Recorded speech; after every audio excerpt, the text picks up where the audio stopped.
Assalamualaikum warahmatullahi wabarakatuh.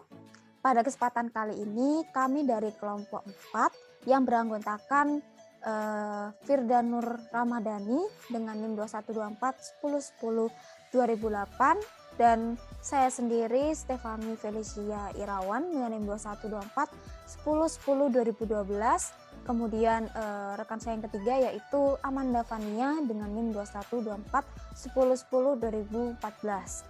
Pada kesempatan kali ini kami akan membawakan penjelasan terkait bab konstruksi graf. Oke, bisa di next. Nah, di sini sudah memberikan penjelasan sedikit terkait apa sih klasifikasi teknik konstruksi graf. Nah, di dalam klasifikasi konstruksi graf ini pertama kita melihat pada konstruksi graf. Nah, pada konstruksi graf ini terdapat beberapa cara. Ya, di antaranya itu bisa dengan menggambarkan dengan tangan menggunakan program komputer, kemudian juga bisa menggunakan spesifikasi aljabar dan menggunakan graf yang sudah ada untuk mencari graf baru dengan teknik tertentu. Nah, pada bab ini menyajikan teknik-teknik dalam mengkonstruksi graf, khususnya graf berarah yang dilanjutkan dengan klasifikasi dan keteraturan hasil konstruksinya. Kemudian pada beberapa teknik konstruksi graf itu juga akan dijelaskan. Namun untuk teknik-teknik ini dibagi menjadi 3 bagian. Oke, boleh di next. Nah, 3 bagian ini diantaranya yang pertama itu ada spesifikasi aljabar, kemudian yang kedua ada metode ekspansi, yang ketiga ada metode reduksi. Oke, bisa di next. Nah, pada subbab spesifikasi aljabar akan dijelaskan oleh rekan saya Firdanur Ramadhani, dipersilahkan. Baik, spesifikasi yang pertama yaitu spesifikasi aljabar. Nah, di mana sebuah graf diperoleh dari beberapa formula aljabar.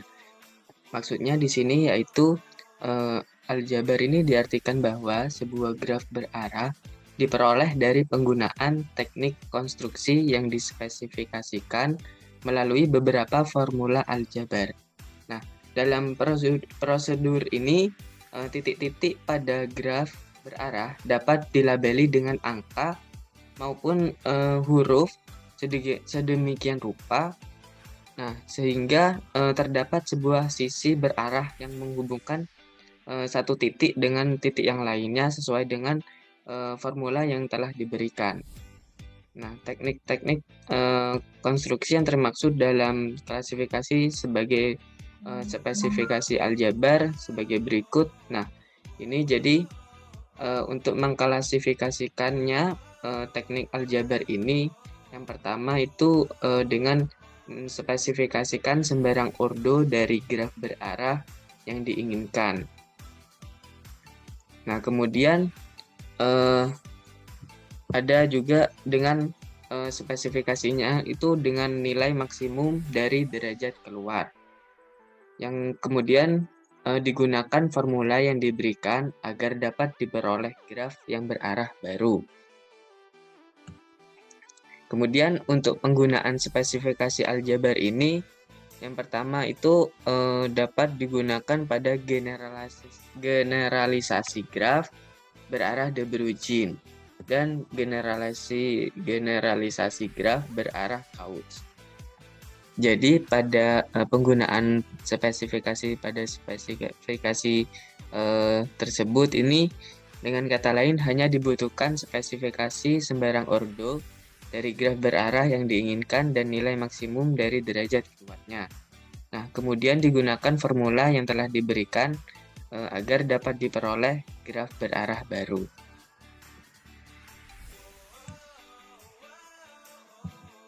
Kemudian selanjutnya ada metode ekspansi yang akan dijelaskan oleh rekan saya. Baik, terima kasih Saudara Firdan. Untuk subbab metode ekspansi akan dijelaskan oleh saya Stefani Felicia. Oke, bisa next.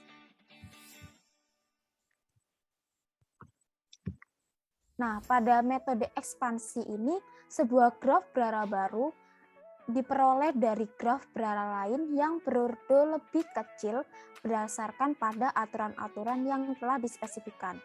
Nah, pada singkatnya atau memiliki rumus singkatnya dalam metode ekspansi ini, derajat keluar maksimum dalam graf lebih besar sama dengan derajat keluar graf berarah besar. Oke, next. Nah, penggunaan metode ekspansi ini dijelaskan dalam teknik-teknik konstruksi yang dapat diklasifikasikan sebagai metode ekspansi. Nah, di sini ada 3. Itu pertama juga terdiri dari iterasi graf berarah garis, kemudian ada graf berarah garis parsial, dan kemudian ada generalisasi graf berarah Kautz dengan pelabelan. Nah, pada gambar 4.3 yaitu graf berarah dan graf berarah garisnya. Nah, pada gambar ini menunjukkan sebuah graf berarah dengan F1 kuadrat beserta graf berarah F2 kuadrat yang dikonstruksikan dari F1 kuadrat dengan menggunakan teknik graf berarah garis. Kemudian pada gambar 4.5 yaitu graf berarah dengan pelabelan. Nah, gambar ini tuh menunjukkan sebuah graf itu berarah dengan himpunan titik 010, 012, 020, 021, 101, 102, 120, 121, 201, dan 210. Nah, pada graf tersebut titik 020 dan titik 120 bertetangga dengan titik 102, titik 021 dan 121. Bertetangga ke titik 012 karena titik-titik 202 dan 212 itu bukan elemen dari V. Kemudian pada gambar yang ketiga di sini ada gambar 4.6 yaitu graf berarah dan salah satu graf berarah garis parsialnya. Nah, pada gambar ini itu menunjukkan yang pertama gambar yang A pada 4.6 yaitu graf berarah G dengan himpunan titik V sama dengan 0, 1, 2, 3, 4, 5 dan himpunan sisi berarah A aksen yaitu 01, 03, 12, 15, 20, 23, 34, 35, 40, 41, 52, dan 54 atau garis solid yang merupakan sub himpunan dari A. Maka graf berarah garis parsialnya LG mempunyai himpunan titik VLG sama dengan himpunan 01, 03, 12, 15, 20, 23, 34, 35, 41, 52, dan 54. Nah, pada contoh tersebut, kemudian yang bagian 4.6 yang B, di sini titik 34 dan 54 itu bertetangga ke titik 20 sebab sisi 40 itu bukan elemen dari A aksen. Oke, bisa di next. Nah, dengan menggunakan konstruksi graf berarah, apabila graf berarah dasarnya merupakan graf berarah yang teratur dengan derajat keluar D, diameter K, dan ordo N, maka graf reguler yang dibangkitkan menjadi graf berarah teratur dengan derajat keluar D, diameter menjadi K plus 1, dan ordo menjadi Dn. Oke, bisa next. Kemudian pada metode reduksi akan dijelaskan oleh rekan saya yaitu Amanda Fania, dipersilahkan. Baik, terima kasih kepada Saudara Stefani Felicia Irawan. Di sini saya Amanda Fania sebelumnya menyampaikan permintaan maaf karena saya tidak bisa on cam karena ada kendala di kesehatan saya sendiri. Lalu di sini saya akan menjelaskan mengenai metode reduksi. Jadi metode reduksi adalah kebalikan dari metode ekspansi yang sebelumnya sudah dijelaskan oleh teman saya Stefani. Jadi pada metode ini itu dimulai dari graf berarah dasar yang kemudian akan diikuti oleh beberapa prosedur agar mendapatkan sebuah graf berarah dengan ordo yang lebih kecil daripada graf berarah dasarnya. Next. Baik, jadi di sini ada teknik-teknik konstruksi yang dapat diklasifikasikan sebagai metode reduksi. Jadi yang pertama di sini ada teknik reduksi Digon. Dengan teknik ini sebuah graf berarah dapat dibangun dari graf berarah lain yang mempunyai Digon dan menghapus Digon tersebut, kemudian menyatukan dua titik yang dihubungkan oleh Digon tersebut. Lalu yang kedua ada teknik penghapusan titik. Jadi di sini ada Miller dan Slamin mengenalkan teknik konstruksi graf berarah yang disebut teknik penghapusan titik atau vertex deletion scheme. Dengan teknik ini itu sebuah graf berarah dapat dibangun dari graf berarah lainnya dengan memperhatikan kesamaan sifat-sifat derajat keluar dari beberapa titik. Jadi cara yang dilakukan untuk mendapat graf berarah baru yaitu adalah dengan menghapus sebuah titik bersama dengan sisi keluar dan menghubungkan sisi ke dalamnya ke titik lain yang mempunyai sifat derajat keluar yang sama dengan titik yang dihapus. Jadi dengan menggunakan kedua teknik ini tuh dapat dibangkitkan sebuah graf berarah baru yang berordo kurang dari graf berarah dasar yang telah diberikan meskipun memiliki nilai derajat keluar maksimum dan diameter yang sama. Next. Baik, di sini jadi ada contoh-contoh gambarnya. Jadi ada gambar 4.4 yang di sini yaitu menjelaskan graf berarah dan hasil konstruksi teknik reduksi Digon, yaitu teknik yang pertama tadi. Jadi di sini itu graf berarah G aksen pada gambar 4.4 itu diperoleh dari graf berarah G yang mereduksi Digon YZ. Jadi konstruksi ini dapat diulang beberapa kali sebanyak Digon yang dimiliki oleh graf berarah aslinya. Baik, jadi di sini ada sebuah gambar 4.7 yang terdiri dari gambar A dan B. Jadi sebagai contoh graf berarahnya itu pada gambar 4.7 yang B adalah graf berarah yang diperoleh dari graf berarah pada gambar 4.7 yang A. Jadi teknik konstruksi ini dapat diulang sebanyak-banyaknya atau sepanjang masih ada titik-titik yang mempunyai tetangga keluar yang sama. Next.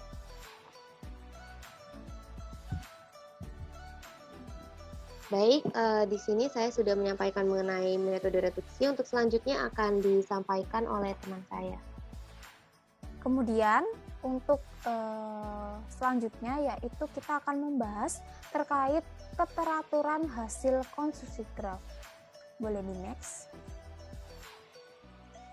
Nah, pada keteraturan konstruksi graf ini beberapa teknik konstruksi menghasilkan graf berarah yang selalu teratur. Di lain pihak, beberapa teknik konstruksi menghasilkan graf berarah yang teratur dan tidak teratur, tergantung graf berarah yang dijadikan pembangun. Nah, oke, boleh di next. Nah, di sini ada klasifikasi teknik konstruksi graf berarah, dibagi menjadi dua. Yang pertama itu ada teknik konstruksi yang selalu menghasilkan graf berarah teratur. Kemudian yang kedua ada teknik konstruksi yang dapat menghasilkan graf berarah teratur atau tidak teratur. Baik, boleh di next. Untuk selanjutnya saya serahkan kepada saudara Firdan Nur Ramadhani, dipersilakan. Kemudian yang selanjutnya itu penerapannya pada graf berarah teratur dan graf berarah tidak teratur. Nah, pada teknik konstruksi yang selalu menghasilkan graf berarah teratur adalah teknik generalisasi graf berarah de Bruijn dan teknik graf berarah Kautz. Nah, sedangkan teknik graf berarah garis dan teknik reduksi Digon menghasilkan graf berarah yang teratur jika graf berarah asal atau pembangunnya adalah teratur. Nah, seperti pada gambar yang sebelumnya. Namun demikian, teknik graf berarah dari garis dan teknik reduksi Digon juga dapat menghasilkan graf berarah yang tidak teratur. Nah, jika graf berarah asal dari pembangunnya tidak teratur, pada gambar 4.8 ini menunjukkan graf berarah G dan graf berarah garis LG. Nah, yang keduanya ini tidak teratur. Kemudian pada gambar 4.9 menunjukkan bahwa graf berarah G dan graf berarah G aksen yang dibangun dari G dengan menggunakan teknik reduksi Digon yang keduanya ini tidak akan teratur. Begitu sedikit penjelasannya. Kemudian selanjutnya akan dijelaskan oleh teman saya. Oke, baik. Yang selanjutnya saya akan menjelaskan penjelasan gambar dari 4.10 dan 4.11. Jadi gambar 4.10 dan 4.11 ini menunjukkan graf berarah tidak teratur yang masing-masing dihasilkan oleh teknik graf berarah garis parsial dan teknik penghapusan titik yang graf berarah asalnya juga tidak teratur. Next. Lalu yang selanjutnya di sini tuh ada gambar 4.12 dan 4.13. Jadi sebelumnya itu dilanjutkan kalau kedua teknik itu dapat menghasilkan graf berarah yang teratur meskipun graf berarah asalnya itu tidak teratur. Lalu untuk gambar yang sekarang ini menunjukkan sebuah graf berarah tidak teratur G dan salah satu graf berarah garis parsial LG yang teratur. Demikian juga pada gambar 4.13 yang menunjukkan bahwa graf berarah tidak teratur G dan graf berarah teratur G aksen yang merupakan hasil dari teknik penghapusan titik. Next. Oke, jadi sudah selesai akan dilanjutkan oleh teman saya, Stefani Felicia. Baik, terima kasih. Sekian dari presentasi kelompok kami mengenai konstruksi graf.